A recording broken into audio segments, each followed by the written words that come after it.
दाङ जिल्लाको मुटु घोराई उपमहानगरपालिका 15, जहाँ आधुनिकतासँगै परम्पराको सुवास भेटिन्छ।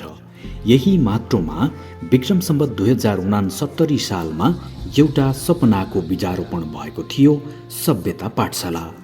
केवल अक्षर चिनाउनु मात्र शिक्षा होइन, बरु मानिसलाई मानिस बनाउनु वास्तविक शिक्षा हो भन्ने अठोटका साथ यो यात्रा सुरु भएको थियो। एउटा सानो सुरुवात तर ठूलो संकल्प। यो यात्रा आज एक विशाल वट वृक्ष बन्ने क्रममा छ। चुनौतीहरू नभएका होइनन्, तर गुणस्तरीय शिक्षा र व्यावहारिक ज्ञानप्रतिको अटल विश्वासले आज यो क्षेत्रकै एउटा नमुना शैक्षिक संस्थाको रूपमा आफूलाई स्थापित गर्न सफल भएको छ। सभ्यता पाठशाला। संस्कार, संस्कृति र सभ्यता हाम्रो प्रतिबद्धता। यो केवल एउटा नारा मात्र होइन, सभ्यता पाठशालाको प्राण हो।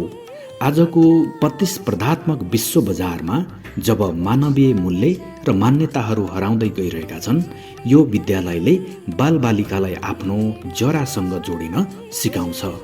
यहाँ कखरासँगै नमस्कारको सत्कार सिकाइन्छ र विज्ञानसँगै विवेकको पाठ पढाइन्छ। सभ्यता पाठशालाले प्रविधिलाई पछ्याउँछ तर पद्धतिलाई बिर्सँदैन। यहाँका कक्षा कोठाहरूमा सृजनशीलता फुल्छन्। दक्ष शिक्षकहरूको मार्गदर्शनमा विद्यार्थीहरूले केवल पाठ्यपुस्तक मात्र होइन, जीवनका विविध आयामहरू सिक्ने अवसर पाउँछन्। यहाँको शान्त र बालमैत्री वातावरणले हरेक बालबालिकालाई निर्धक्कसँग आफ्ना जिज्ञासाहरू राख्न प्रेरित गर्छ। किताबी ज्ञानले मस्तिष्क भर्छ, तर संस्कारले मन सजाउँछ। सभ्यतामा विद्यार्थीहरू खेल मैदानमा पसिना बगाउँछन्, सङ्गीतको धुनमा झुम्छन् र चित्रकलामा आफ्ना कल्पनाहरू कोर्छन्। हाम्रा चाडपर्व, वेशभूषा र परम्परालाई सम्मान गर्दै यहाँका विद्यार्थीहरू आधुनिक विश्वसँग प्रतिस्पर्धा गर्न सक्षम छन्।